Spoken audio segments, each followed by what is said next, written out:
All Ball TV. They scared, but I'm not. They don't like comentario. Y suscribe.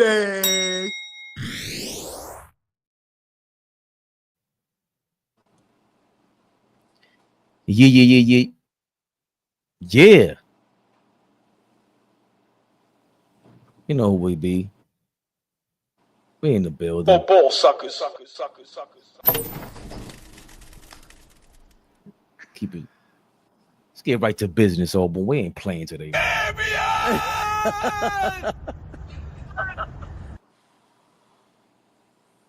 Little good news out there, old boy. A lot of good news. I don't know about little. A lot of good news. You feeling like that? Okay. I feel much better from yesterday. Yeah, I feel much better. I can't wait to see your reaction on this one. Man, oh man. We get the guy that dunked on LeBron on our team. I'm ecstatic. Let's go. Listen, man. The New York Knicks. Guess they're not playing around. And if we talking about them Knicks, y'all know what this is. Knicks rehab. Knicks rehab, y'all. We in the building. Hey, Fabian, I need a favor. I can't see the chat, so when the ladies pull up, please hold. Is that the beautiful, the lovely, the extravagant? Is that Darlene Bryant already in the building? One of the ladies of All Ball TV. Big shout out to the ladies, man. Darlene Bryant, good evening, fellas. I know the drill. Put the thumbs up, put a heart. Please speak to the ladies and be very respectful. Darlene Bryant, good evening, beautiful. Yeah, I feel good today. Let's go. Yeah. Kidding me? King Speed, what's going on? Jay Cruz, everybody in the building. Monkey Wrench, Jay Cruz, man. You be showing wild love. Young and Beats, seeing you around. I see you FYF guys in the building. Hold on, Fabian. Big shout out to the whole chat. Big shout out to the fellas that show love to the ladies. I love, when y'all do show them love, y'all get a heart, a thumbs up, y'all speak to them. I really appreciate that. We love all of y'all in the chat. And if I could shout out everybody, I would. But thank you all. The fellas as well, man. All of y'all show love, man. Appreciate you. Come on, man. You got the all ball love out here in the building. It's a feeling in the air. We feeling better today, all ball, as you say. That's what you tell me. Huh? That was AI yesterday. I don't know who that was. I wasn't around yesterday. I wasn't even in town. That was the AI all ball that was throwing a fit yesterday. This is me. In the building. Listen, man. Let's get right into it. The New York Knicks. Yeah, man. Them Knicks. They go back and hop on the time machine and they signed Jordan. They got a Jordan, ball. Yeah, we got the other Jordan. Yeah. What you talking about, we man? We finally got Jordan, y'all. It's not a rumor. Remember, they said he thought about leaving Chicago and coming to New York. We got him, y'all. We got to go. Come on, man. The Knicks signed Jordan Clarkson away from the Utah Jazz. The Jazz are, I don't know, who the hell knows what they're doing. I'm trying to get the official numbers. I'll get to them in a second. Oh, here we go. 2 years, $11.2 million. Come on now. It's not a game out here in these streets. 2 years for $11.2 million. Come on. That ain't quite SGA money. SGA's out here peeling 70, old boy. Woo. Jesus Louises. And of course, you gotta forgive me. I gotta hear your name being called out a little bit more often. Our guy. My favorite signing. No, we call him the guy that dunked on Fabian. His name is the guy that dunked on LeBron James. That's his name. We.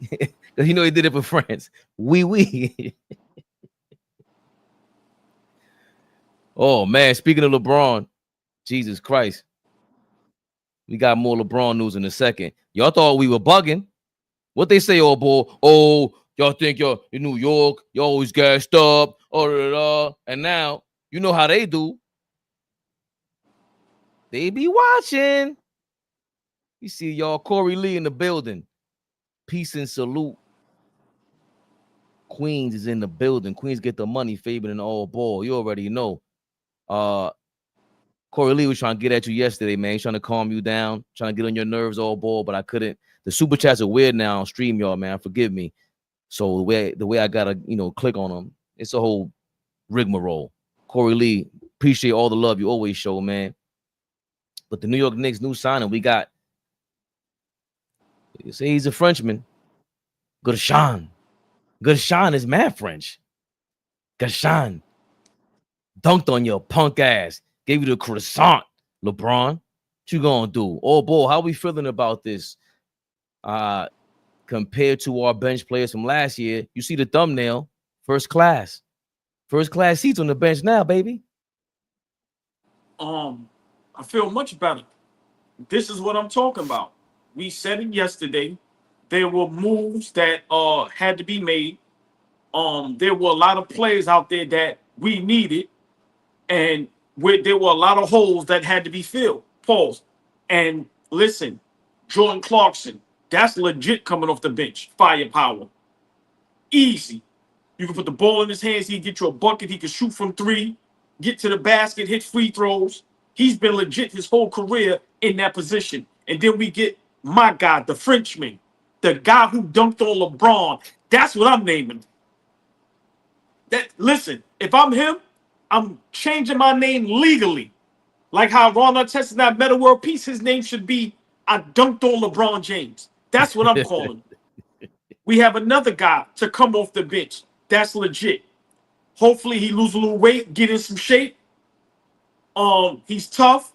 He's mentally tough. Like I said, could put the ball in the basket, can shoot the three. Now, it depends on the coach because our bench can be super legit, depending on if you're going to start Mitchell Robinson or Josh Hart. So for me, and then let's not forget we still got Deuce. Listen, I think this is another step forward to winning the championship.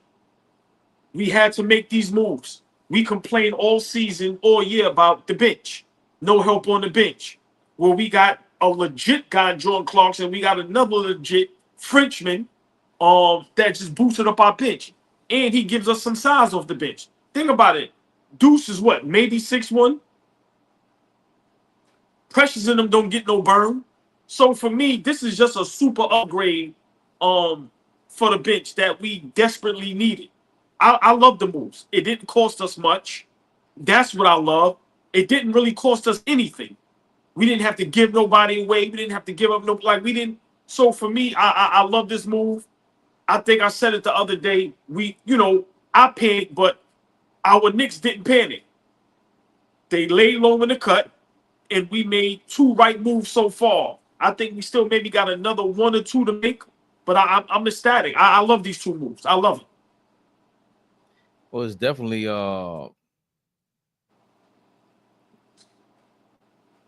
better news than what we were hearing yesterday. I think we still believe, the Knicks are trying to make a big move. But until we hear any other pending news or, they confirm any of the pending news, we have to just be content with the fact that look what our bench was last year. And you know how I talk about 2 seasons ago, everybody thinks I'm bugging, you included, Flea included. The 8th guy off our bench was Quentin Grimes.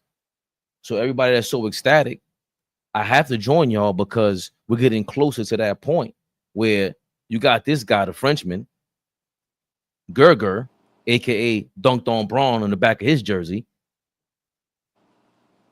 He looks kind of like Huck Porty.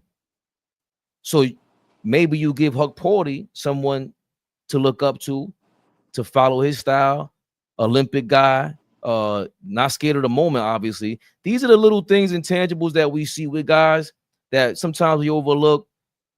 A lot of people can overrate, but I think he got better at shooting the three, and he's young. He dunks. He has flair, and we need that in the Garden. J.R. Smith brought that to the Garden. We just didn't have the total package, with that team. But if we did, it's those are the momentum swingers that they bring us and make it live. They make it live. The Jordan Clarkson thing.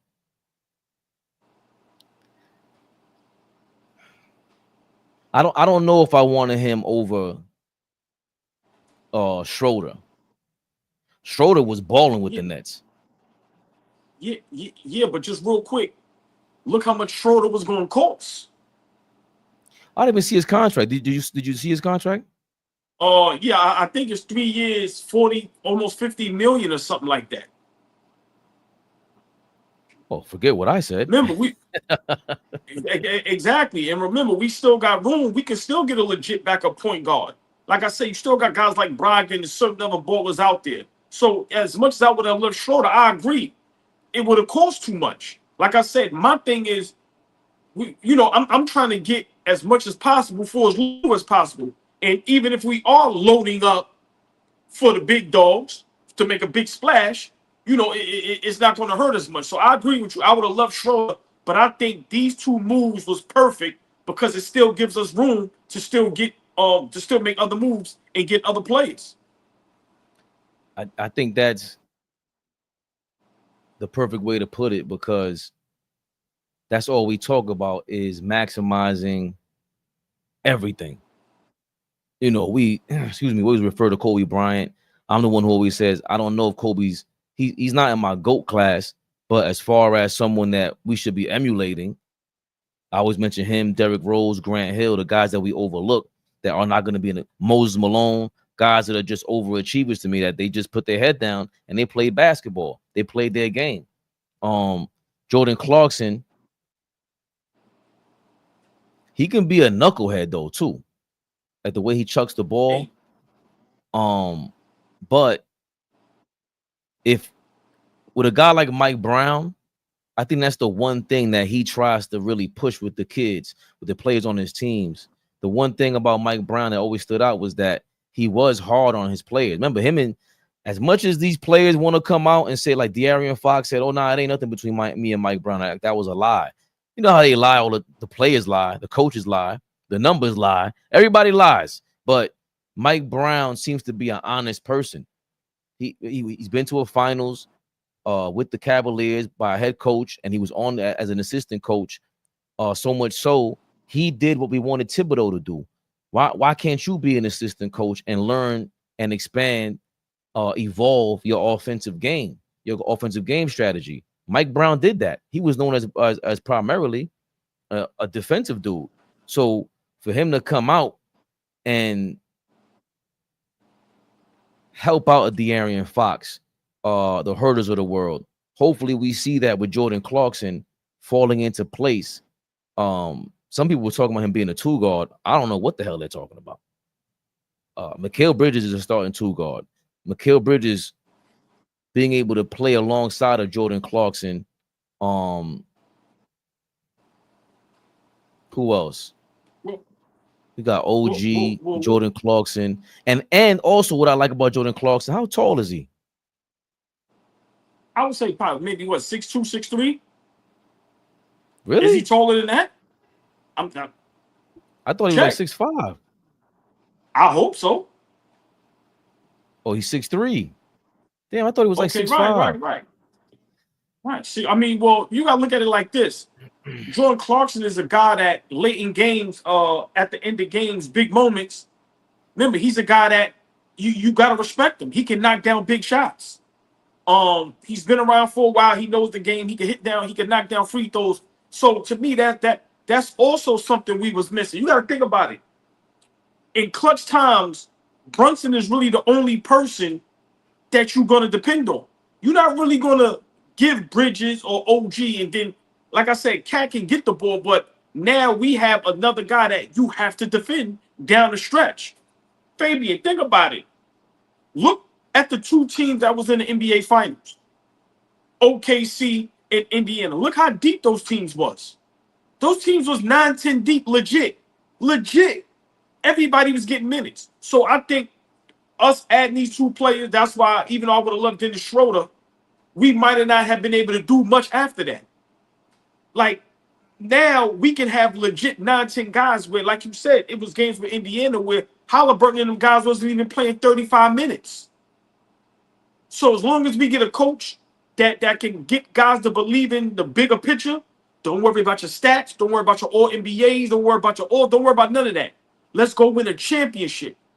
And if we could be fresh in the playoffs, to me, that's what it's all about. It's about winning the championship. And we just watched OKC win a championship being 8, 9, 10 deep. And if Halliburton didn't go down, Indiana had an official chance to be champions. And look how deep they went into the bench. That's what we have to do. And I think adding these two, and then now we still have Huck Purdy. I would love to keep Shamet, to be honest with you. I think we definitely going to lose Precious. I don't think we keeping campaign. So for me, I think these two moves is bigger than what people making it out to be. It ain't about the names, even though I love the two additions, but it's also about making us deeper because that's what the NBA is today. Look what Houston did. Look what Atlanta's doing. Yeah, they're adding great players, but they're getting deep. It ain't no more 6, 7, 8 guys. This shit is 9, 10 guys. You're not winning with 6, 7, 8 guys no more. So I think this is us now coming into the modern day, which Tibbs had a problem doing. Tibbs is not going to play 8, 9, 10 guys. I'm sorry. So I love it. I love it. And yeah, you made a great point that I was circling around to. Jordan Clarkson, I think he's just a streaky guy, but I think me and Flea confirmed it for me yesterday that I actually made sense for once. You know, respected, campaign. He is who I thought he was, right? He's the 8th, 9th man off a bench. He's really just should be playing in, a blowout game, something like that. Jordan Clarkson plays heavy minutes. Trying to think how many playoff games he played. Jordan Clarkson has played in 43 playoff games. He's never started. He's averaged 11 points per game. Shoots 41% from the field. Last time he was in there was in the 22 playoffs. He averaged 17 points per game, 28 minutes. So his biggest flaw is the 3-point shooting, but he can put the ball on the floor and get to the basket. And that's what we were missing last season, along with the screen setting. Once you got guys that can dribble, handoff, and screen set, I think that's what Jordan Clarkson can do. Doesn't need a screen, doesn't need somebody else to create his own opportunity. And that's what's going to be even more dynamic for Karl-Anthony Towns and Jalen Brunson, a guy who can go to the basket, dive, and drag the defense in there to create more one-on-one opportunity, more open shots for our big stars. And getting back to the French guy, Gerger, defensively, he's versatile. I think he's 6'7" or 6'8", and it's a big body. He may be able to set the screens that I've been looking for that I missed from the last 2 seasons. Karl-Anthony Towns is not a great screen setter. Nobody else can set a screen like that on his team. And if he can do that if it is Mike Brown and Jordan Borrego on the bench, Brown was coaching Sacramento, assistant coach for the Golden State Warriors. You need to set screens in this era to be able to pick on the weak defender and isolate them on the offensive end. Pick on them guys. Pick on the guys that are hurt. If their star player is hurt, set 3,000 screens on them. Make them work. Make them work. They have to exploit that. And I think with this guy, I didn't realize he was 29 years old. He's been in the league. This is only his 3rd season. He played for the Celtics a couple years back in the 2017-18 season, 2018-2019 season, and that Olympic run is what got him the hype and got him into the NBA now. So talking about a 29-year-old, now we got some experience. He got some international experience. We're on our way. We're on our way. And we just saw the OKC Thunder. All they had was Caruso with the championship experience, right? Are we missing somebody with championship experience? But this kind of Well, experience and a guy, an underdog like Gerger over here, oh boy, it could take us to the next level. I think we're keeping PJ Tucker, if I'm not mistaken. Nah, they Um, weren't. oh, okay. I like Gerger because and he gives us size off the bench. Maybe he's 6'7", maybe 6'8". Like I said, I just love the moves. It's making the Knicks.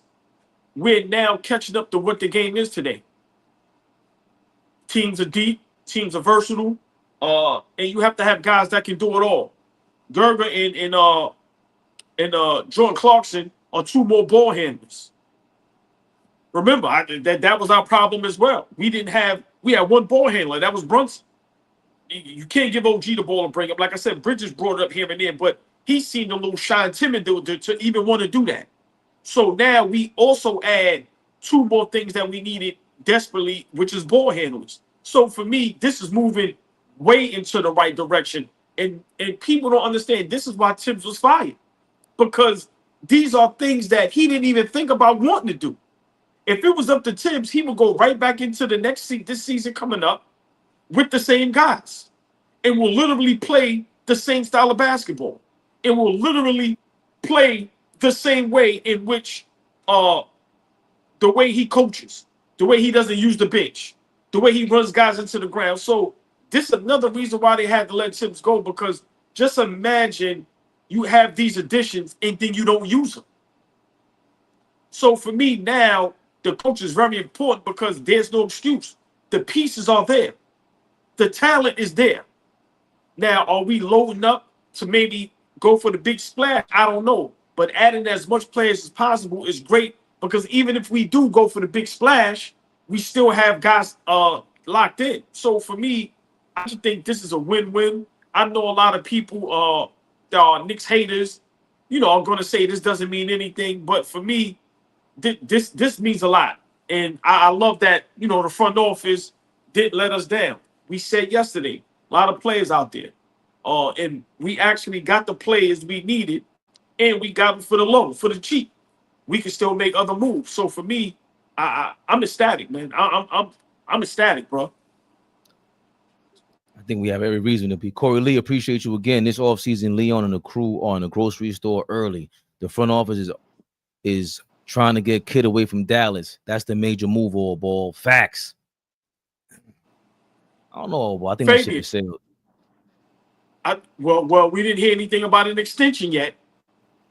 Yeah. Like, let's be realistic. I know we're hoping, right? I know it's far-fetched to people, but Kid didn't sign an extension yet. Everybody else we went after signed their extension. Dallas got the #1 pick. They just got D'Angelo Russell. Like, they making moves. Jason Kidd still did not sign an extension. What is holding that up? So for me, that door isn't closed until it's fully closed. That's the coach we want, and I think we are doing our due diligence behind the scenes. Excuse me, and that's why I told y'all, until we hear Dallas come out and say, okay, the news, the report is out, Kidd signed an extension, I still think we behind the scenes trying to get Jason Kidd. He goes, Esco Medi. Oh, brother, you don't need to set screens. Just ask the Golden State Warriors. They run the fewest screens in the NBA and got 4 titles. Yada, yada, yada. You understand who Steph Curry is? What does he do? Run off ball. And what are they doing for him? Is he standing around? They set the most illegal screens ever. What are you talking about? Of all time. What is Draymond Green known for? Come on, man. And they're different. And those are different style of players than Jalen Brunson, Karl-Anthony Towns. Again, if you new to us over here, Echo Medi. So you said Esco, but say Esco, I'll cut you some slack. Shout out to Nas bringing the casino to Queens. I don't care how y'all feel about that. Big Queens, big Queensbridge, big Nas, big Esco energy. Fuck y'all. But But that's what they needed. 2 seasons ago, we had Hartenstein, Randall, Mitchell Robinson. These guys were setting screens, bro. That big guy, Gerger. Yeah, we messing his name up. Sorry, Monkey Wrench was making fun of us in the chat. That's what we do. In real time, we ain't scared of nothing. Oh, boy. We do have some coaching news. They're all saying the same thing. They're all saying the same thing. The heir apparent to Tom Thibodeau is looking like Mike Brown is now widely regarded as the favorite to be the Knicks head coach, as per the Steinline's latest newsletter. Mark Stein, who used to work for ESPN, is, I guess, confirming this. But the one thing about this that's also tricky, the interviewing James Borrego over there from the Pelicans. So we can see him as an assistant coach. If that's the case, I love this pairing, all ball. At first, I wanted to throw up, got a little sick about it, but James Borrego, not known for his defense over there in Charlotte, if I'm not mistaken, I think he did with the Pelicans too, but he was an assistant. Offensive style. Mike Brown was known for his defensive style. That's all we ever talk about. Why didn't Mike D'Antoni have a defensive coordinator over there like they do in football? You just, offensive guru.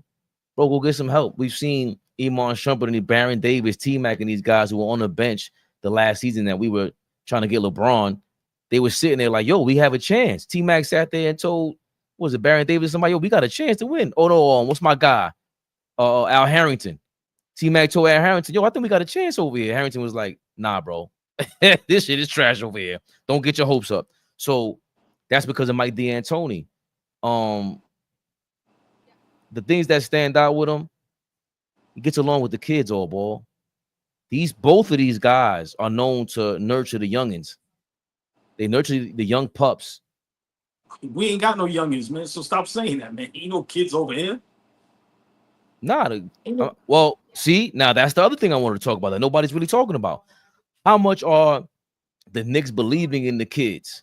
Kolick, Pacome, Dadier, Huck Purdy.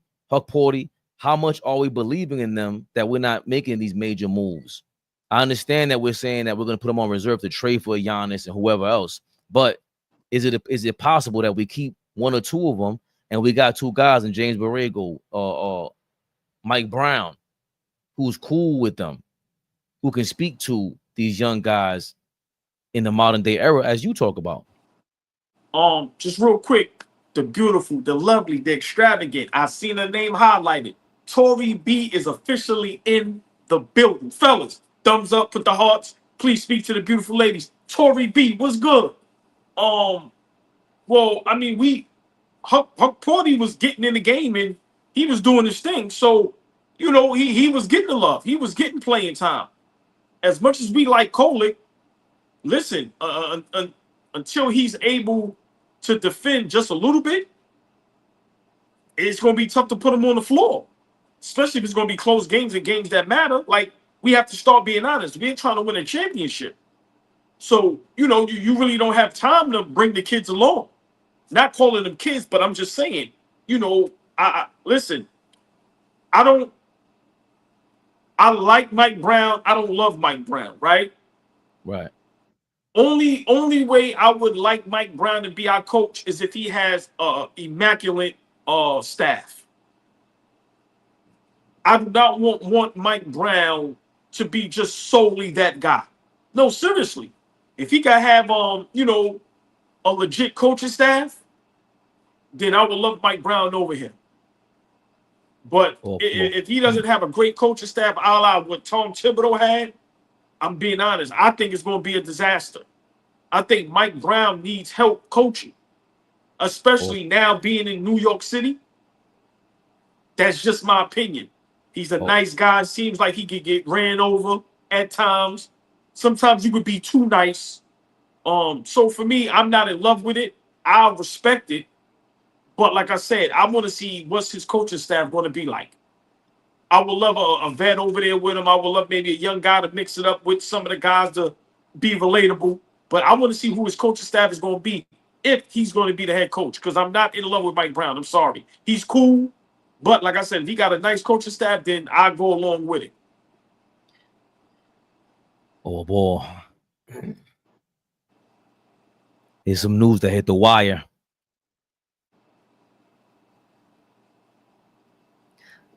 Mark Stein with the Stein line has learned that Rick Brunson, father of the Knicks star Jalen Brunson, is expected to remain part of the Knicks coaching staff. Same is expected for some other key holdovers from Thibodeau's staff.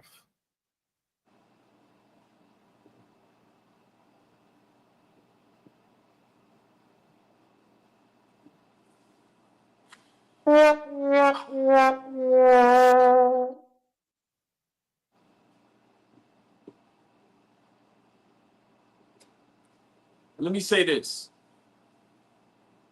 I have no problem with Rick Brunson staying on the staff, and let me explain why. He's the reason his son is here. Let's be realistic. Rick Brunson is the reason Jalen Brunson is in a New York Knicks uniform. You have to honor and respect that. What I told y'all when the Memphis Grizzlies staff threw out Ja Morant's father. If I'm Ja Morant, I don't care what my father did. Trade me. If I'm Jalen Brunson, I wish you would get rid of my father. I wish the fuck you would. So I understand that. We ain't got to like it, but you better respect it. But them other motherfuckers, excuse my language, get them out of here. I'm not even saying their names. They don't deserve to be. Get them out of here. Nobody should be around from the coaching staff except Rick Brunson. Get them other niggas out of here. And this is what I'm saying. This is where Dolan drives us crazy. The front office. Get them niggas out of here, bro. I told y'all. I don't want to be disrespectful. Let me calm down. I understand why Rick Brunson would have to stay. I understand it. You cannot ruffle the feathers of your superstar player. It's just not smart to do. I don't care what nobody says. It's not smart to do. We're trying to win a championship. We need that young man. He's the best player on our team. I used to think it was Cat. Everybody know where Brunson's staying. Jalen Brunson is the best player on the New York Knicks. It's not even close. Is Cat the most talented? Yes. At that height, at that size, to be able to do what he can do offensively? Yes. But the best player is Jalen Brunson. And what do you do when you want to keep your guy happy? You do what he says. That's life. And especially in sports. So for me, I have no problem with Rick Brunson staying on the coaching staff. As long as he's like the fourth assistant. He does not need to be the lead assistant up to the coach. But all of other guys that I will never name, I wish I would never see them ever again in life. I'm blocking all of them on all social media. I don't want to see their faces anywhere. I don't want them to mistakenly get on my algorithm. None of that. Whoever has their last name, I'm blocking them. You ain't even got to be related to them. Get all the motherfuckers out of here. Come on, man. We trying to win. Facts. You shit out of luck, Al Harrington. You blocked. Hold on. Who got Mo Cheeks' last name? Jody Cheeks. You shit out of luck, Jody Cheeks. Listen. If your name is Maurice or your name is Cheeks, blocked. If your name is Othello or Harrington, blocked. I ain't got to know you. You ain't got to. I don't want to have nothing to do with any of those names ever in life. Ever. Ever. And I'm sorry.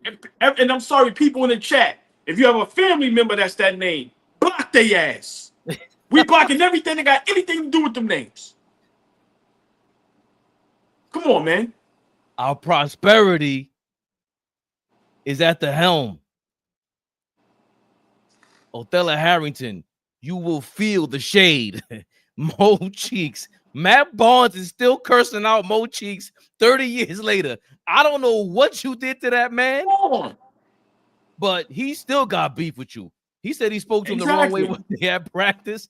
Matt Barnes was like, yo, it's still fuck you. I said, oh shit, Matt Barnes, for the first time I agree with you in my life. Can you please go kick his ass so he never has to show up at the Garden again? Please, Matt. Derek Fisher, right now. The New York Knicks had the worst coaching staff in sports history. I'm talking about all sports. High school basketball, college sports, college baseball. The New York Knicks had the worst coaching staff in sports history.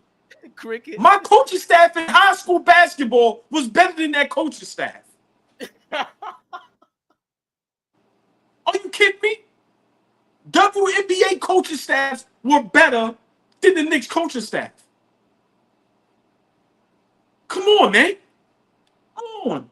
I seen female college softball teams better than our coaching staff. That shit was horrendous. Horrendous. I thought I might have seen Maurice Cheeks sleep one time on the bench. Name me one time did y'all see our coaching staff standing up besides Rick Brunson. Othello Harrington and Maurice Cheeks all season. Show me a clip of them motherfuckers standing up in the huddle, in the timeout, or even speaking to any of the players. Show me a fucking clip. And if you can show me a clip, show me 2 or 3. It's 82 games in a season, and it's playoff games. So over 100 games, them motherfuckers might have stood up and spoke to the players maybe twice. Get them niggas the fuck out of here, man. We trying to win. Fuck out of here. Yo, man. In all seriousness, and he is serious, by the way, because I second that 1,000%. Dead serious. You made a great point. You can't piss off Brunson. He already gave back $100 million. Like, let's if LeBron is recouping some of the 8 and the 52 he just copped this summer, he got the 8 for his son. If he could recoup, Jalen gave up money for this. So you can't get rid of the coach who he's known his whole life, and then his father's the one that got him in the game. At this point, like you said, he brought him over here, and I gave him his kudos.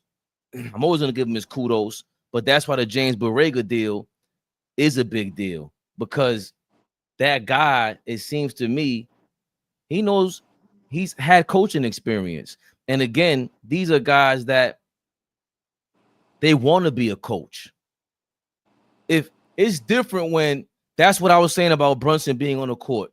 He's a number one. He wants to be a number one. It's different when you got a Luka, established number one. Julius Randle used to be a number one on the Knicks. You come through, Randle's like, yo, team is all yours, bro. But you know he wants to be a number one. That's different because his personality says so. That's my issue with Cat. Cat acts like he's the Rick Brunson of players on the coaching staff.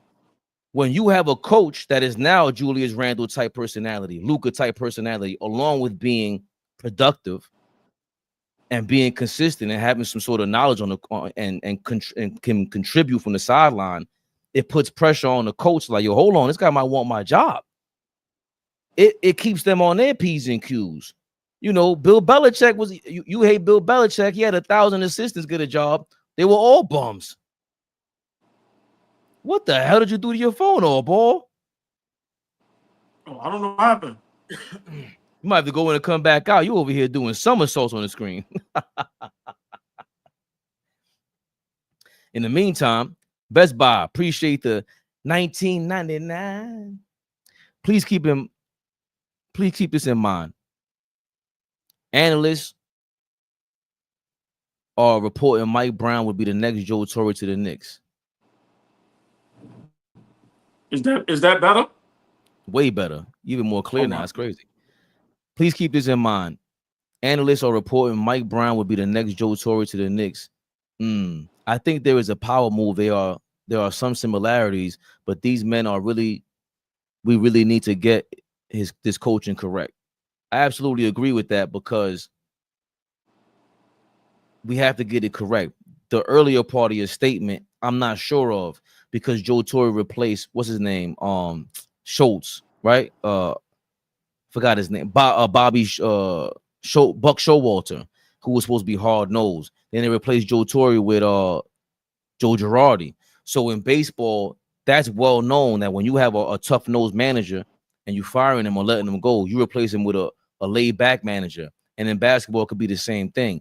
I'm not sure how far off Mike Brown is from Tom Thibodeau as far as putting pressure on his players, but all ball already hit it on the nose.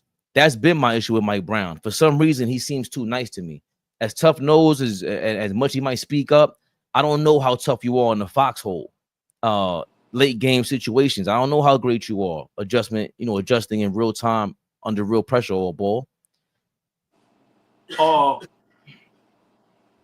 But I'm gonna say this about Mike Brown, which is I think could be a positive for our players.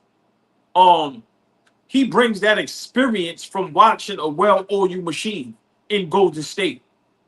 So what he can bring into the locker room, into the organization is go, yo, I watched how they operated. I watched, the type of players they went for and drafted or traded for. I watched how Kerr coached. I watched how the team, you can't pay for experience. That experience Mike Brown has on the sideline with the Golden State Warriors is priceless.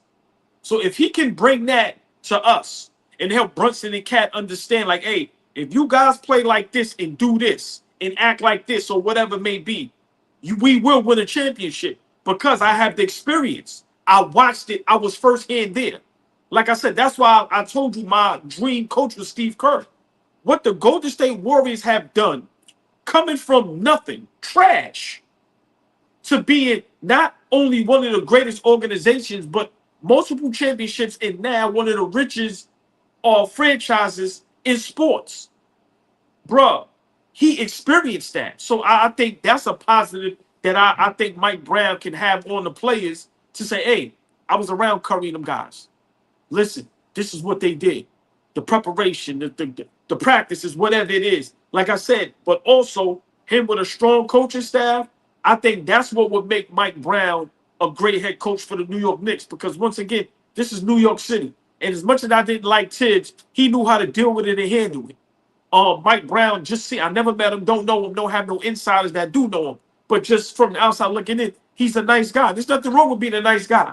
But me as Knicks, us as Knicks fans, we're nice about nothing. We don't want nice. We want to fucking win.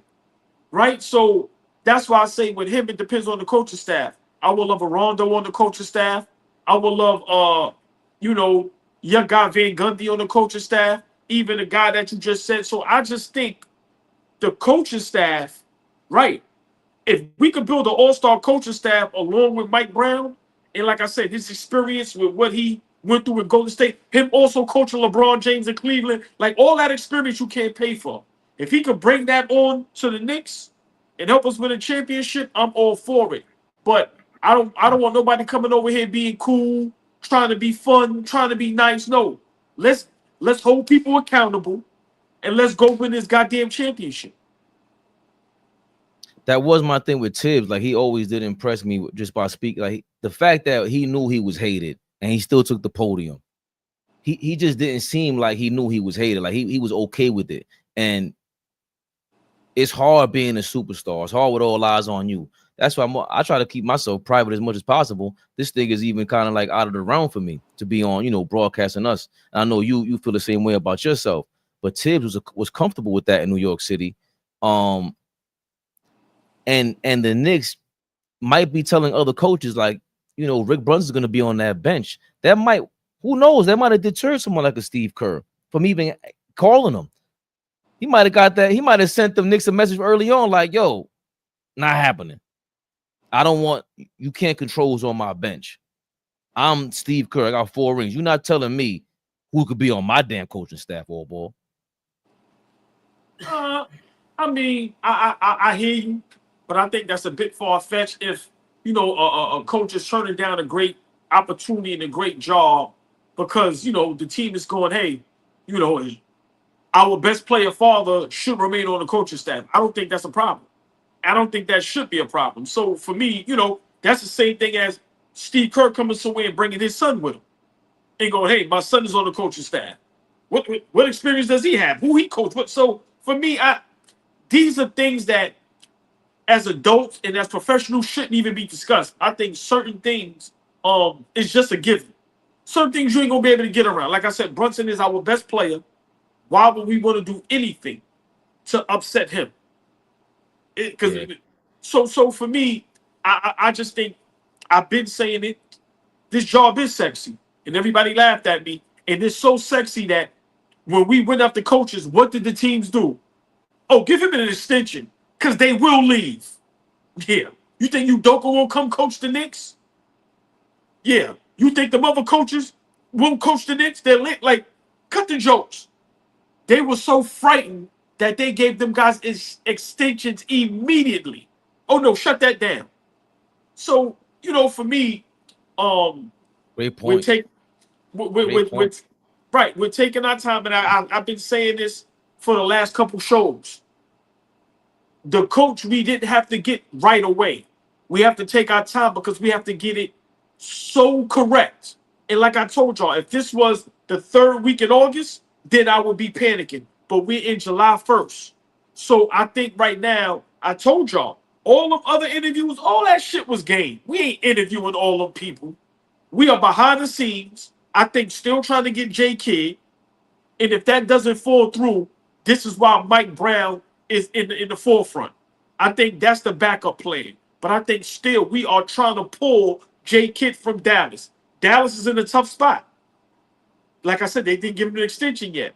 So for me, if we don't get J Kidd, I don't mind Mike Brown as long. I'm going to keep saying it. I need him to have a great coaching staff. That's the only way this thing is going to work. Mike Brown is not going to be able to coach this team by himself.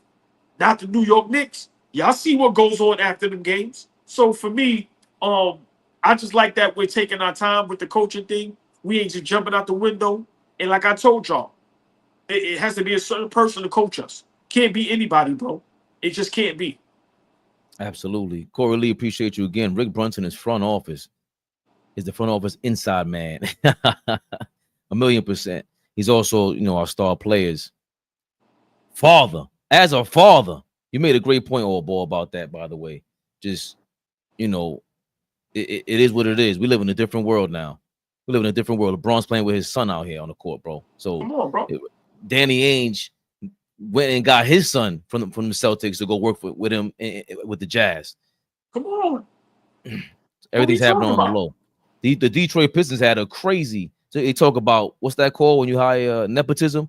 Detroit Pistons had some crazy nepotism rigmarole going on over there.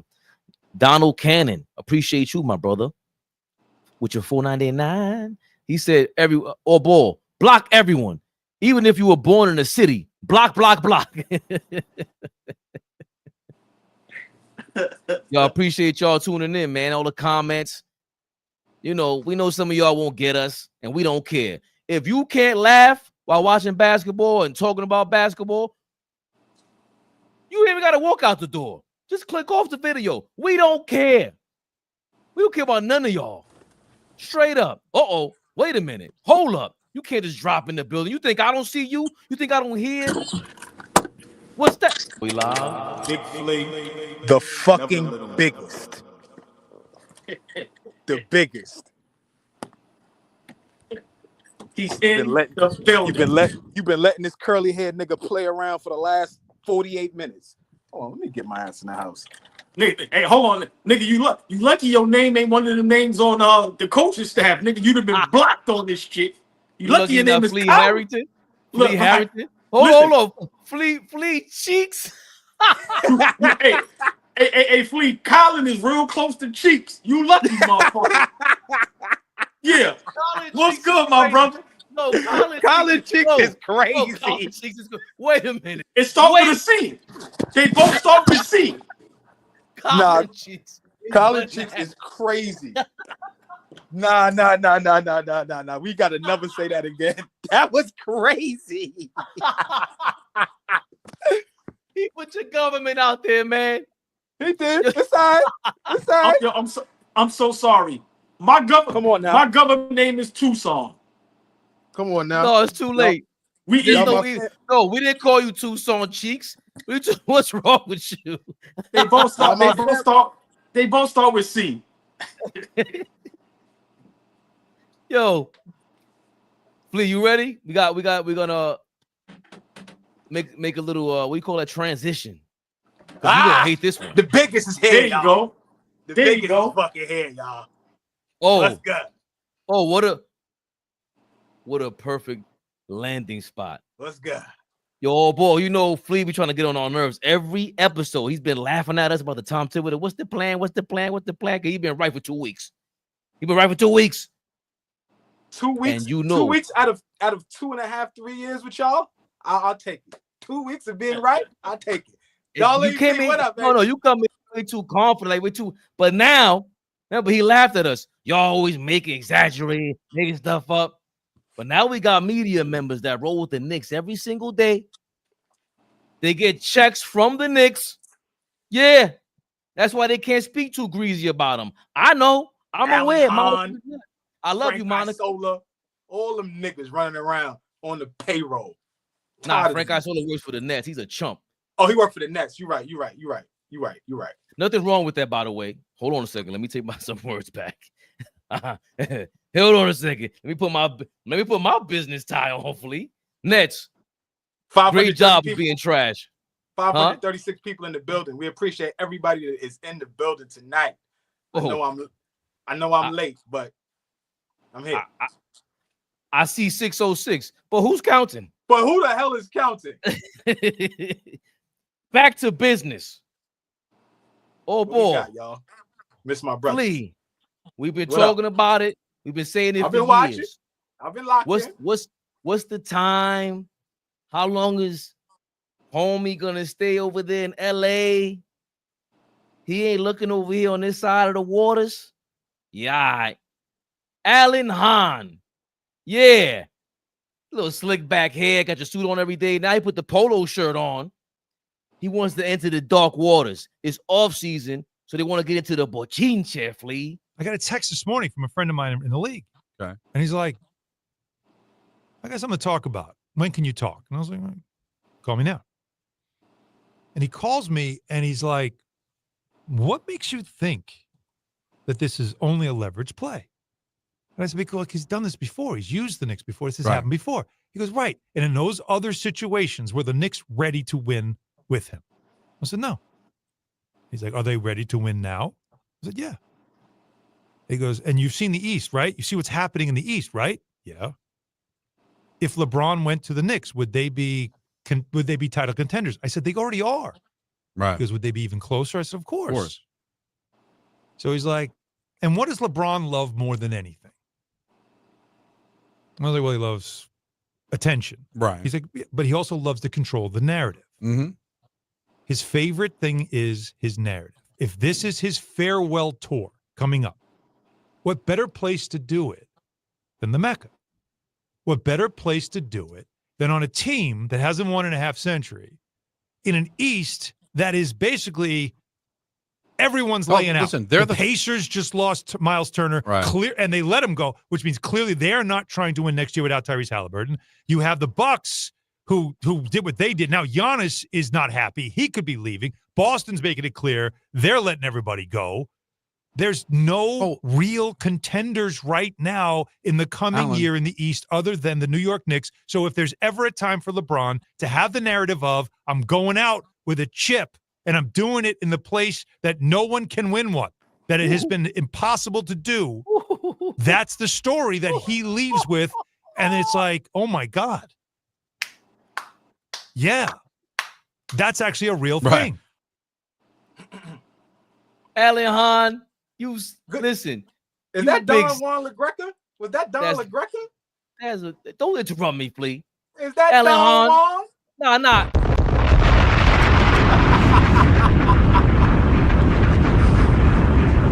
Yo, listen, man. Hold on, please. Alan Hahn, you bum. Stop saying that you don't listen to All Ball TV. Stop quoting All Ball directly. Where is the best place to win? There's no place like this. If you win here, this is the ultimate farewell tour. Not LA, not Chicago, not Boston, not Miami, not Paris. None of that. You better come join that French guy that yammed it on your ass, Bron. Oh, boy. Your man just quoted you directly. How are we feeling about this? It's in the air now. Now the media, ESPN media, Knicks media is now saying that LeBron James is trying to get his way to New York City, allegedly. Flea. Yeah. Yes. Flea asked us a question yesterday about a trade. And y'all know how I feel about LeBron.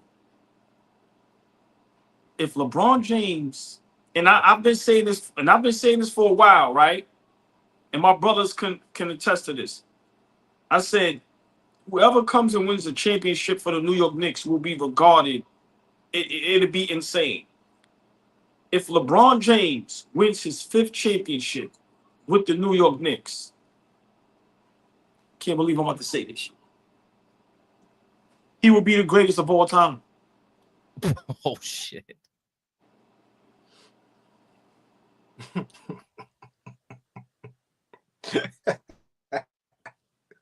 If LeBron James brings a championship to the New York Knicks and he plays at this level, I will have to call him the greatest basketball player of all time. This is the funniest nigga I know. I swear to God. This is the funniest nigga I know. Funny how? Yeah, like a clown? Hey, You trying to make me laugh? Or I make you No. laugh? Hey, seriously. Or funny style? I'm funny? I'm funny how? Funny you? Or funny style, Flea? You know how New Yorkers talk. We funny to us is funny. You know, we got to make sure. Yeah. I'm gonna pass the ball to Flea in 30 seconds because he just got up here, and I love to hear what he has to say about this. But in all seriousness, the New York Knicks will, in one swoop, fix LeBron James' whole legacy. All the nastiness that's going on in LA, he did this in Miami, and this won't none of that matter if he wins a championship in New York. Now, I'm gonna leave on this note. Did y'all ever see the movie 7? Yes. Oh yeah, super classic. Do y'all remember the end when Brad Pitt was? It was almost like he was holding himself from shooting the guy, and he was like, "Yeah, yeah." That's how I would feel if LeBron James won us a championship.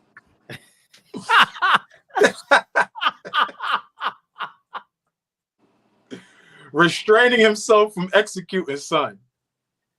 So I'll be restraining myself from being happy. Right. So I want to celebrate, but it's like,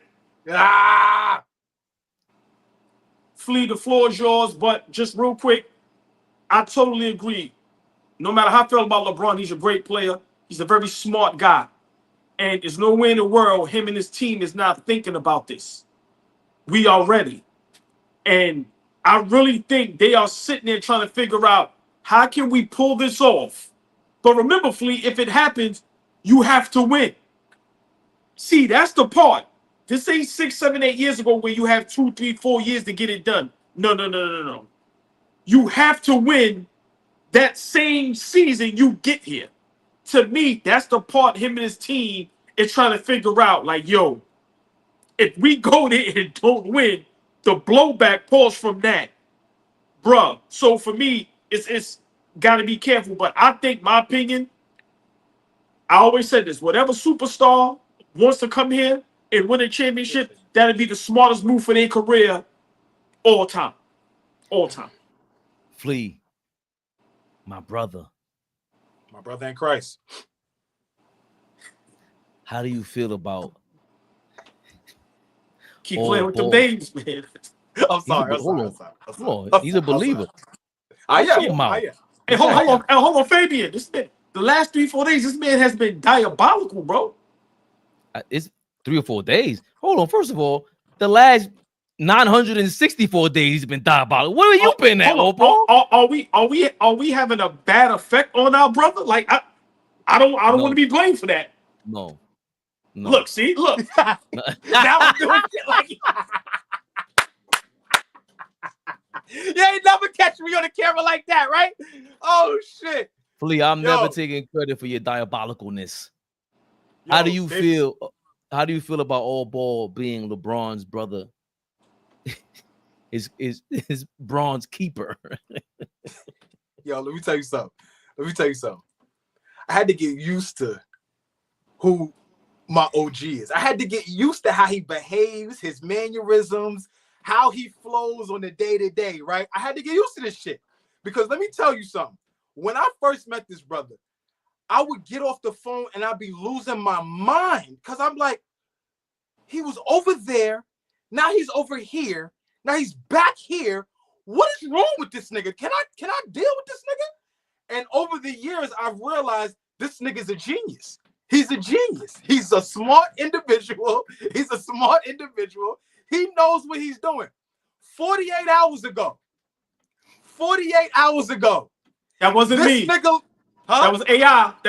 That wasn't me. Yeah, you was in a different spot.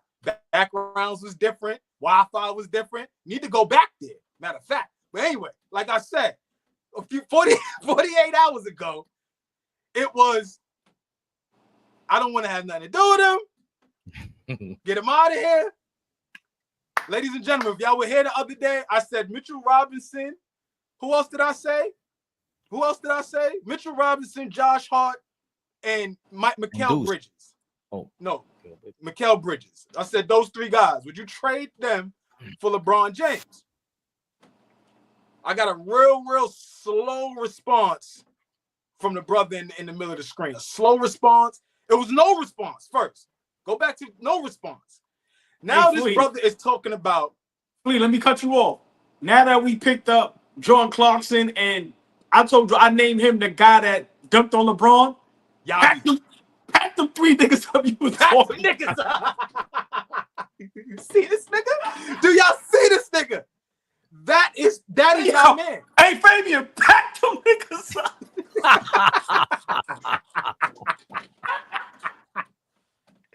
The nigga said, Josh, he dirt. Pack these niggas up, man. Pack them up. Nah, man. Listen. All seriousness, though. If you were anywhere like OG is about LeBron James, about his Knicks, just about everything, right? If you are anything like him, then you will understand that Alan Hahn did everything he could just now to convince him and the rest of the New York Knicks faithful on why we need LeBron James on the team. That was a masterclass in convincing the New York Knicks fan base that we need LeBron James, that we should do it. He went from farewell tour in New York City. So just can you imagine the 41 home games if he announces, I'm playing in the Garden, I'm going to go to New York, and it's my last year. So it's my last year, and I'm going to play in the Garden. So imagine what 41 home games are going to look like next season. Then he said, the East ain't shit. I think he ain't lying about that, right? I think we all agree on the East ain't shit right now. There's no favorite right now. Giannis is pissed. Y'all saw the post and delete? He put the two fingers up and then deleted this shit. He's pissed right now about everything that's going on right now. Indiana, obviously, tough break in the NBA Finals. Every other team in the Eastern Conference right now is like, we could knock on the door. We could make something happen. So if we bring LeBron James through the door, I agree with you, OG. We have to win. This is not an experiment. This is not a clout chasing thing. This is not a put eyes on New York City. We already, like you always said, we New York City. We don't need LeBron James to be, covered and talked about and shit like that. He don't need to come here for us to be, the talk of the town.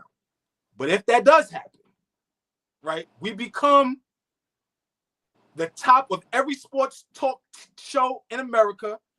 The back page we own, we might own the front page of that motherfucker. You might go and pick up the Daily News, the New York Post, and we might be on the front and back, right? It just changes everything.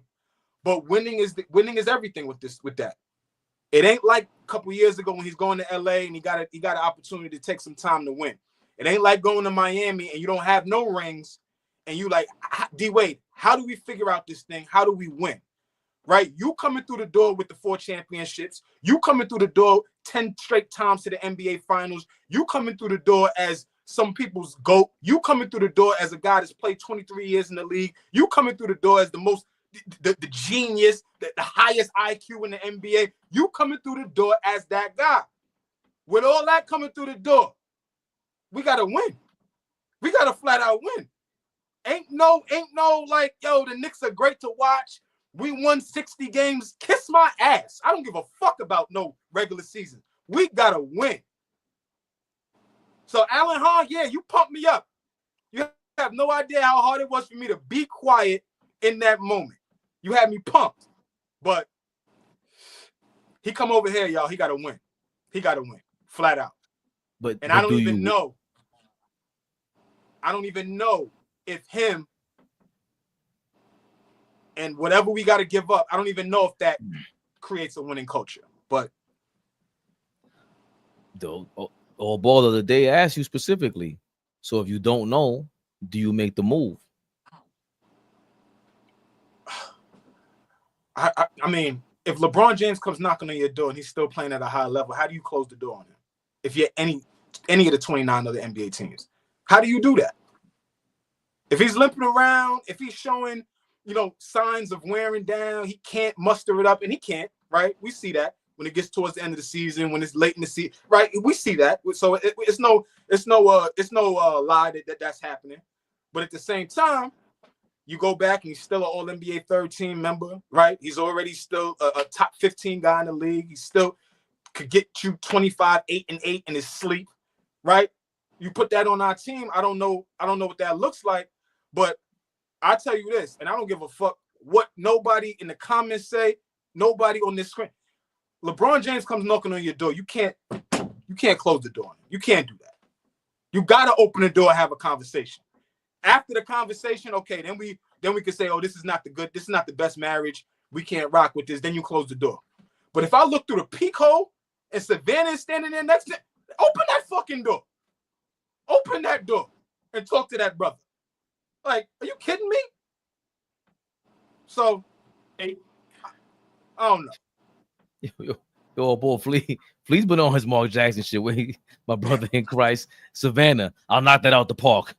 I didn't say respectfully. That. I didn't say that. You just said if you see outside of your peephole. If I look out the window, if I look through the peek hole and I see, okay, if I look through the peek hole and I see Rich Paul and LeBron James, I'm opening the door. I'm just saying, if the brother's coming, he's gonna be with his wife. And if I look out and I see, you know what I mean? Open that door. Mark Flea Jackson. That's your real name. Big Queens. Big Queens. Big Queens. Yeah. Hey, fellas, I'm gonna take it a step further. What you got, OG? You might have to go knocking on his door like Magic Johnson did. Listen, some people want to be courted. Some people want to feel like they're wanted. I'm gonna be honest, Flea. MILFs are bad. I'm not courting a MILF. They bad, but I'm not courting. Flea. She come knock on my door, I'll knock it down, but I'm not going in court. All right, but hear what I'm saying. Do we want to win a championship? Just all jokes aside, this is our problem, and me too, as far as Knicks fans. Do we want to win a championship?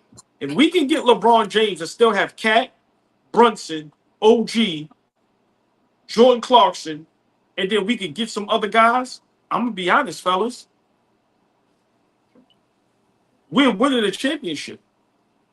The problem is, and this is something that nobody is going to talk about. It's very, very difficult to play with LeBron James. He's a rock star. So Brunson and Cat has to remember, if LeBron gets here, y'all take a back seat. The headlines is not yours no more. The ball isn't in your hands all the time no more. You're not, remember, it's not MVP chance for Brunson no more. It's not Cat is the greatest big man and all that bullshit. It's the LeBron James show. Can guys put their egos to the side to win a championship? To me, that's something that nobody wants to talk about. And that's what LeBron James brings when he comes to your town. He is Thanos. I'm sorry, Fabian. He's Thanos. When Thanos was in the Avengers, you know what he made you realize? Holy shit, Iron Man and them ain't shit. It's about Thanos. And I love Iron Man. Funny, charismatic, great character. But every scene with Thanos, he made you forget about all the Avengers. That's LeBron James. And if our guys can put that to the side, we'll win a championship. But I think that right there is the main reason why it's difficult for LeBron James to stay in one place. Listen, bro, he sucks the air, pulls out of everything. Bro, he is the biggest entity in the world at this point. It's just what it is. He's the biggest star in all sports. Now, with the soccer thing, that's countries. But in our baseball, basketball, football, hockey, LeBron James walks in the door, all the attention is on him. I don't care who else is in the room, whether it's Tom Brady. Listen, the only person that has that aura is Michael Jordan, and he isn't playing anymore. I think that's something that's legit about LeBron James that you also have to worry about. Also, Fabian, whoever's the coach, you will forget about it. You ain't the coach no more. So, for me, also, LeBron James, Mike Brown, once again, that, divorce and marriage. So I think it's far-fetched. I think, it's just now social media clicks, back page, front page stuff. But I think if I'm LeBron James, which I'm not, I don't have the complexion or the height or anything, right?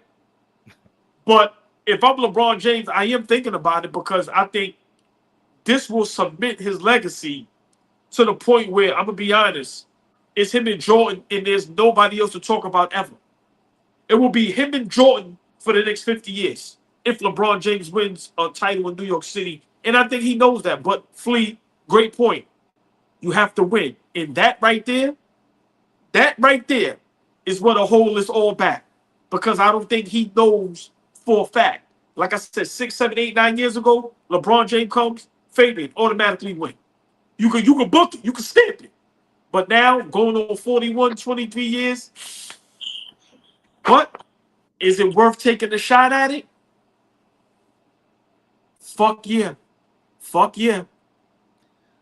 I think you made a great point when you brought up LeBron gets here or goes anywhere. He takes the air out of the room and gets all the attention. And the two things that I always say about this team, about Karl-Anthony Towns, comparing Karl-Anthony Towns to Porzingis, the closer you get Karl-Anthony Towns to being your third or fourth best player, the better you get. That's any team. The closer you get Jalen Brunson to being your second best player, you're automatically better. And I'm not saying Bron's going to be our best player, but I think LeBron is maybe, when I say the number 3 option, he should be your third most impactful player because he's just too old. But there are nights that we've seen where it's like, yo, damn, he's looking like the MVP. That's crazy, right? So when you got a guy like that out there, usually it does cause turmoil. But Jalen Brunson has shown he can play alongside anybody, let you get your shine, and he's okay with it. He turned down $100 million. He played alongside Luka Doncic, Julius Randle. These are two different personality types, one-on-one players, and they are known to be difficult. And Jalen Brunson had no problem being second in command or taking over as first in command. And if LeBron becomes first in command, which he has to be, nobody on the Knicks can tell LeBron James what to do really on the court like that. I want them to push back. I want Rick Brunson to be in there and push back as well because he seems like he's tough. But that's the one thing that we just said we were missing. The only veteran guy that was on OKC was Caruso. Really? Championship guy. Now he has 2, even though he thinks he's kind of one on the low. He made fun of himself. I'm quoting him. Don't come attack me, y'all. But also, along with the fact that Jalen Brunson, our star, is willing to play alongside any star, let's not forget the Lakers just got sold for $10 billion. The Knicks were worth more than the Lakers a couple months ago. How much more do you think we're worth if LeBron comes here and wins a ring? Just the thought of that. Him calling Leon Rose, speaking, he's going to have to talk to James Dolan. You know how much I put through that gate? You know how much more viral we're going to be? It's going to be more than everything else. And for the sake of winning, I'm going to give you my farewell tour. I'm going to announce this is my last season. Everything Alan Hahn said is what we've been saying. It's what we've been saying. Because actually, Flea's been preaching about the farewell tour for like three years now. Yo, remember, he's holding that farewell tour like a carrot dangling over the Lakers' head. And now his trump card got to be, where else can I give my farewell tour at? You can't go to Houston. Houston's up and coming. They're about to be a championship contender. You can't go to OKC. We're going to laugh at you. The only place you can go and win is what we've been saying, where the big ear Joe Namath has been celebrated for 60 years. The Big Apple. There's no way he can do this, and we got the fan base that he can win over to make up for the fan base that doesn't like him anymore in LA. They never liked him over there. But all ball, very similar to LeBron. Flip-floppers. The king flip-flop himself, LeBron, just 2 weeks ago said rings don't matter. Then 2 weeks later, he said, I want a new contract and I want to win. Rings matter. Come to New York, the home of the flip-flop. We'll embrace you, LeBron. I know yesterday, All Ball already told y'all that was AI. That shit was all fake, man. You come to the town, we gonna hold you down, baby Bubba. Don't worry about Mike. We got you, baby. Flea, I see you making faces, man. What happened, man? No, we got to get over this thing about LeBron's not a number one option no more. Like, there's three guys that we talk about in NBA history, and those three guys, I don't care what era they played in, what age they are not number 2 or 3 options. Mike, at no point in his career, was going to be a second option. Neither was Kobe, and neither is LeBron James. So wherever he goes, he is not going to be some guy that you park in the corner. Like, that's not going to happen. That's not going to help us win. That doesn't do anything for us. So all this talk about he ain't going to have no choice but to be the second or third option. In theory, that sounds good. But if we're bringing him in, he got to help us win. It just is what it is. He ain't going to stand around and watch Jalen Brunson pound the rock. That ain't what we bringing him in there for. He ain't going to stand around and watch Karl-Anthony Towns hoist threes all night. That's not what we bringing him here for. So this thing about we are a better team if he's the 4th or 5th or 10th option. I know people exaggerating, but no, he's going to have to be a vital piece. If we bring him here, he's going to have to be a vital piece of what we do, whether we like it or not. So it's not. We go ahead. I've never heard anybody say that but me. And I've always said that because he's 40 years old. And I'm only saying that because it's not, you can't game. OG says it all the time about even back to Anthony Davis. Give the keys up to Anthony Davis. Give the keys up to Luka. On any basketball court, LeBron James ain't giving no keys up. But that's the difference. That's where we got to break this down so I can think you can understand what I'm saying. The number one option on the basketball court is usually referred to the guy who is the go-to scorer, the guy who these plays revolve around primarily, and then everything else breaks down after that, and we get the ball. And then whoever gets the ball, if you get the spot up shot, whatever. But the number one second playmaker, the guys who make things happen, is not necessarily the number one option. Carmelo Anthony was a number one option, but he wasn't the number one playmaker. Michael Jordan was both. LeBron James at his peak was both. A lot of everybody in our GOAT conversations are probably both. But LeBron being 40, we can't give us 82 games like that. If he was to come here, or any team he's on, he can't go 82 games like he used to. He does take off. He takes off on defense all the time. And yet I still see him performing on defense. I've seen him lock up Kawhi. I've seen him lock up Brunson when it matters most. But he understands the game. His biggest influence or impact on any team is his experience, knowledge, and just he has the physicality to execute what he knows already. So the number one option thing, I don't want to get that confused because A number one option is a number one option for 82 games, regular season, and another 28 in possibly in the playoffs, right? He can't do that. He's 40. Fabian, everybody knows I'm not a LeBron James fan. Bro, you are out your mind. LeBron James come to the Knicks, he's the number one option, bro. It's like, it's not even, and this is why we will not get caliber players like that, because of the mindset we all have. Bro, there's no way in the world he comes here and he's a second or third option. You gotta think about it. He now all over again has his Kyrie Irving and Kevin Love, and Jalen Brunson and Cat. Now, I'm not saying that they're saying a lot. You saying a lot right there. Go ahead. I'm not saying that, I'm not comparing Kyrie and Jalen Brunson. I'm not saying Brunson is. I'm not saying that. No, I'm I just know that. saying You just said with that statement right there. That's saying right. a lot. LeBron James, remember, he likes playing with guards like that can score, right? And then he likes big men that are versatile. Remember, Cat don't have no problem staying in the corner, stay on punk guys in the corner and hit shots. So for me, I'm just saying there's no way in the world LeBron James is going to go anywhere, briefly, and be the number 2, number 3 option. I think if he comes here, for one, what do we need, y'all? A better ball. We need another ball handler. He's that. What do we need? What do I always say? Our basketball IQ as a basketball team, to me, is terrible. What does he bring? A high basketball IQ. So for me, that third option thing, Fabian, I 100% disagree.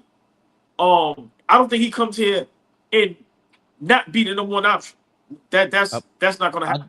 I just finished saying that he would make Cat the third or fourth option on a lot most nights. That's what I just finished saying. So a lot of nights he does look like the number one option. But you're trying to convince me that he's gonna be a number one option for 82 games. You're dead wrong.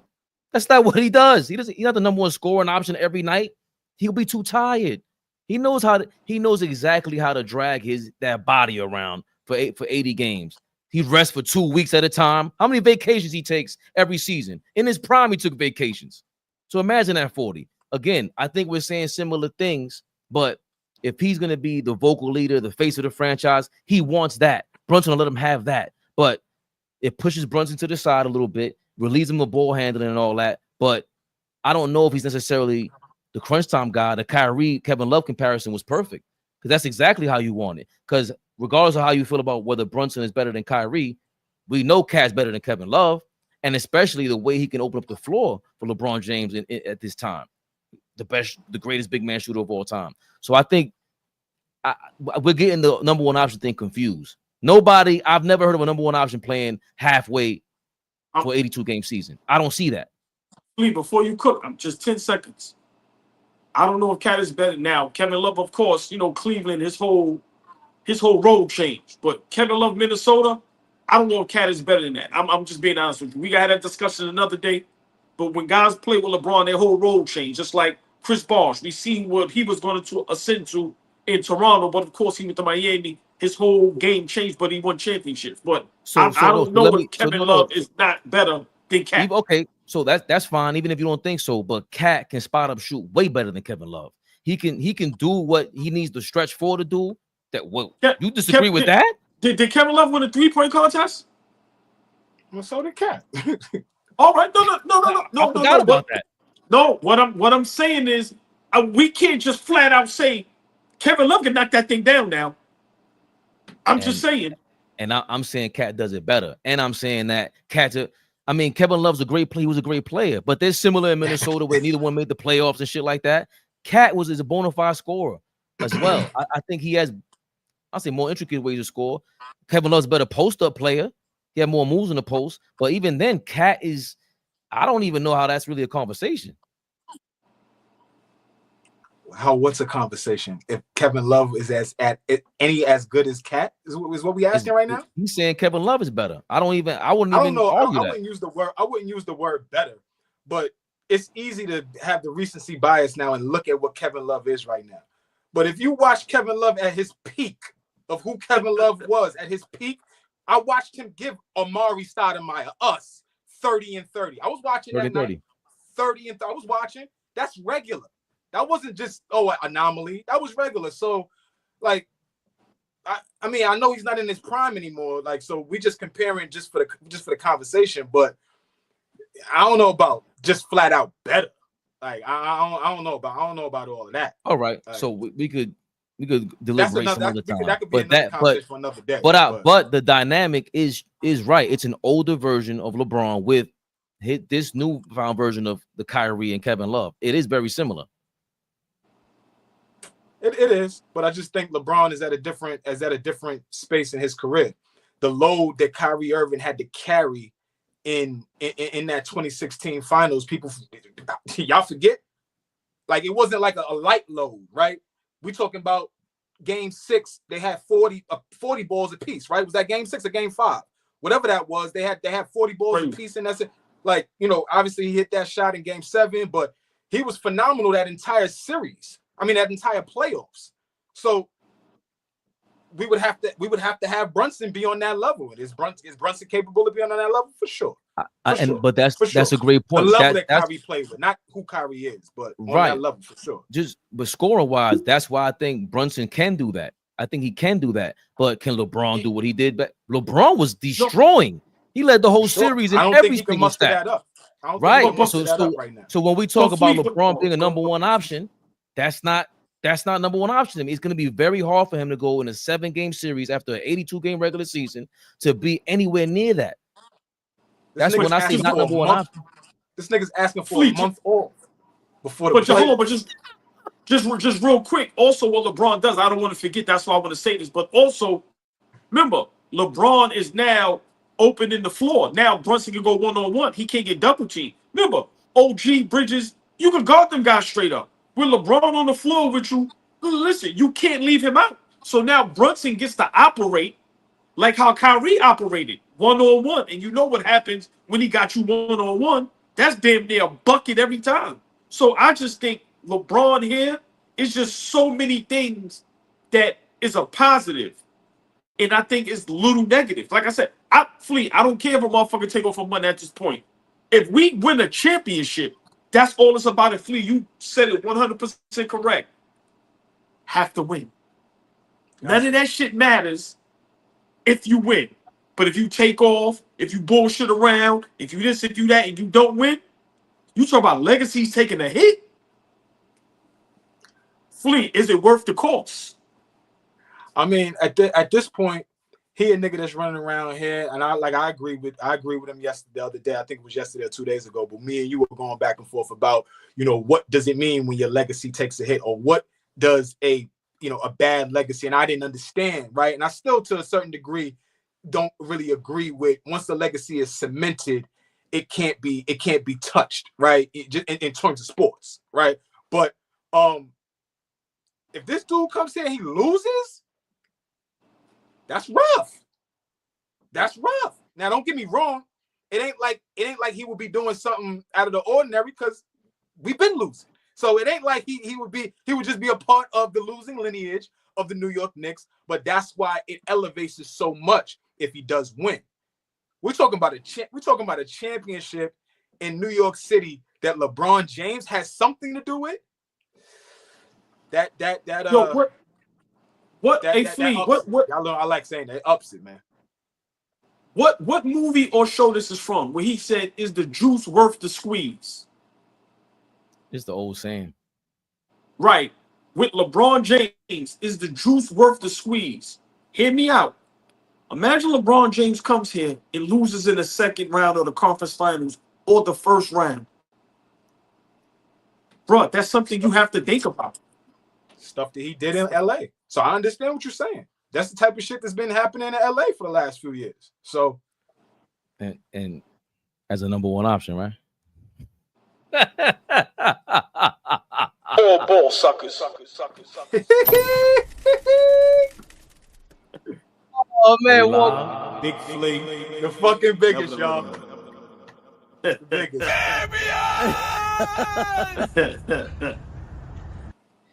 Yo, all the new, ladies and gentlemen. Hold on, Fabian. Hold on. All the new people here, we appreciate everybody.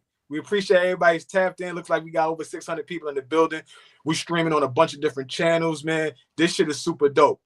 I would be remiss if I didn't be who I am and notice the goofies in the chat. Let me address y'all for 30 seconds real quick. I know my brothers don't like when I do this, but I ain't been here all day, so I'm gonna get you niggas. I'm not even gonna give y'all names because you niggas is corny. But anybody in the comments that's new here and don't understand who these three brothers are, our chemistry, who we are, and what we do, get the fuck out of here, respectfully. And anybody else that continues to love us, stay. We love y'all. It's all love. As you were saying, my brother. Flea Pac and somebody else, man. And if you These want to niggas don't think I be seeing shit. These niggas don't think I be seeing shit. Listen. Everything. And after both of my brothers say, fuck the people in the chat that don't rock with us, I'm gonna say, hit the like button, share, like, and subscribe. I don't know what they talking about. Hit that like button, share, like, and subscribe, man. Come on, man. Listen, all jokes aside, big shout out to everybody in the chat. This is what we love to do. And to all the new people that's, gonna see us a lot more. Listen, man, we all love the game of basketball. We are in love with the game of basketball. We know what we talk about, but we also like to have fun. But big shout out to everybody, man. We appreciate everybody showing love. But hit that like button, share, like, and subscribe, man. And big shout out Lamar, man, FYF Sports, man, for showing love as well, man. Big shout out to that brother. Definitely. Corey Lee, appreciate you for your $2. Ringley's brothers returns to the Garden. LBJ. Get the fuck out of here. Hold up. I seen a super sticker. Hey, listen, everybody say that shit now till y'all see me in the Garden. Like, yo, how can I get in there? Because that shit is going to be a zoo. They're going to put all 82 games on TV. What's up, Mom? Hey, Mom. Thank you for your $9.99. $9.99. Yo, my aunt told my cousins, because they put her on to the channel. They were like, yo, why does the guy in the middle look like more like Raymond than Raymond? I guess because of the beard. Galvatron. Thank you, my brother. Thank you for your $1.99. Appreciate that. Smash that like button. Hit the subscribe button. Click the links in the chat. That's how you show us love too, by the way. When you click that, the sponsors see it. The people over there see it. They see the ABTV name, the All Ball TV name going through their algorithms. They say, yo, hold on. Who are these dudes? Why we keep getting the All Ball TV flow? Yeah, that's what we do. Everywhere we go. 600 people in the building. How many y'all got? Doesn't matter. What Flea just told you. What All Ball just told you. Hit that like button. So now what you're telling me is Kevin Durant is in Houston and he upped the numbers on the prices for the tickets. LeBron James goes to New York, he ups the prices. Now when we want to get together to go to games, we're going to have to come out of our pockets. Or the first year that we want to get y'all down here for a Houston Rockets game with the Knicks, Braun is going to be on the Knicks and Kevin Durant is on the Rockets, and we're going to have to spend an arm and a leg. That's nasty, yo. Get us out of here, man. Listen, hold on. Listen, big shout out to my man Marlo. The price of the brick went up, nigga. It went up, baby. It went up. That's it. What you gonna do? Price of the brick went up. It's big business, kid. What's your man's name? The owner that owns the Platada, whatever it's called? Fertitta. I'll let your man play. Fertitta. Hey, LeBron, I know you don't want to be dealing with Kevin Durant over there in Houston. Come over to the east side, baby. Now the nigga wants him. You big apartments in the sky. Suckers? You a sucker. All Ball TV. They scared, but I'm not. They don't like comentario. Y suscribe.